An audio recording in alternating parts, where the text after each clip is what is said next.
Welcome back to pregame.tv. Saturday college basketball action. We've got a big one here. St. Louis at Virginia Commonwealth. This is going to be Ken's free play. And Ken, we've got a quick revenge game for Virginia Commonwealth. They just played back on February 15th. They went to St. Louis, and St. Louis playing great basketball this year, and Virginia Commonwealth almost pulled off the upset. They only lost by 2 as a 5.5-point underdog, 64-62. What impressed me when I looked back at that game, obviously that they were able to hang tough on St. Louis's court, but they did it by only shooting 38% from the floor.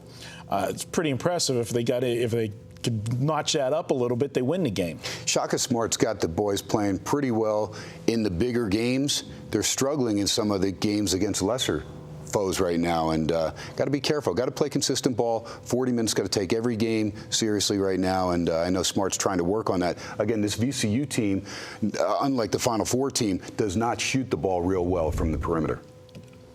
Brian, you got anything on this? Yeah, actually, I was watching this game. It was a great game, and every time St. Louis looked like they were starting to put them away, here comes VCU again. So 2 very good teams that could do some damage in the tournament. And I know a lot of people think St. Louis is at least going to the Sweet 16.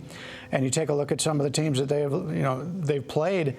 They've played really good teams really well. So it wouldn't surprise me at all.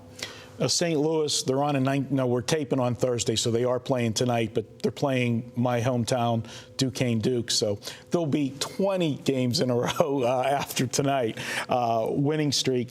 But they have lost their last 4 in a row to the spread. As they continue to win and you get the notoriety, as we say, Vegas is going to catch up to them, and now they're starting to lay a little bit too much wood, and they're not getting to the finish line covering the spread. But in this game here, it's going to be a small number going into Virginia Commonwealth. VCU 3 is what Chuck gave me as far as a power ranking number. So obviously, point spread not going to be a factor as far as St. Louis goes, because they're going to, if they continue their winning streak, they'll cover the spread.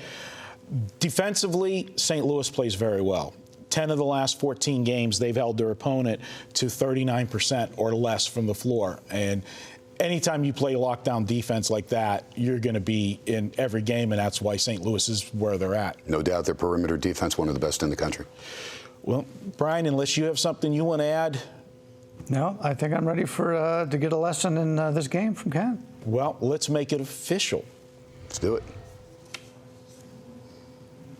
And we'll make it official on a VCU minus the 3. Like Shaka Smart, he's got that experience with this team. But I love Jim Cruz as well. Cruz has done an outstanding job, had this team playing great last year. And both teams have 4 integral players. If you look at VCU, Javonte Reddick, Travion Graham, he's their main scorer. Then you've got Weber. He's the point guy. He'll dish, get everybody involved. And then Brandenburg. And Brandenburg struggled in the first meeting, just 7 points, 2 of 9 from the floor. He needs to pick it up on the home court. The great thing about VCU, they still have that old school, kind of like that Hawk and Hoya defense that John Thompson, the original John Thompson, the old man, used to employ.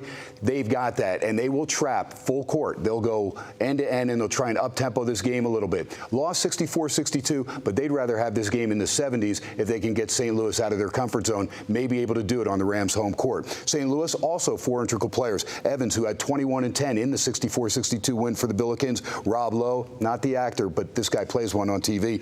Jordair Jett and Mike McCall Jr. All these guys are solid. They can all shoot the ball, and they play, like Marco said, great perimeter defense. They play solid defense all the way around the court, and that's the advantage for St. Louis as far as defending. And they also crash the boards very well. They're not a real big team, but they all crash the boards, and that's what you're looking for when you're kind of like have those guys around 6'6", 6'7", that everybody goes back, clears a defensive glass, then they worry about scoring. Sometimes VCU, they forget to clear the glass, and half their guys are running to the offensive end, and sometimes they get burned on some easy putbacks by the opposition. But I like VCU, the way they're playing. Now, they have dropped 3 out of 4 since that loss to St. Louis. They got to win against George Washington, but they lost to St. Joe's, who's playing very well right now, and also at UMass. So they've got to be careful here. They've got to pick up the tempo. They've got to get St. Louis out of that comfort zone, like I said, and have them play VCU Rams basketball. basketball. If they do that, I think the 3 points won't be a problem. I know it's a great winning streak. It's 19, but really 18 because one of those teams was like a D something. That I had never even heard of this team. So really 18 D1 wins in a row for St. Louis. Like Marco said, probably making 19 tonight against Duquesne, but I'm looking for VCU to take care of business on their home court, win this game somewhere between 6 and 12 points. I'll take the Rams minus the points. All right, great stuff from Ken. We're going to be right back. We're going to have a free pick from Bryan Leonard. We're going to go to Gonzaga and St. Mary's. That's up next, pregame.tv.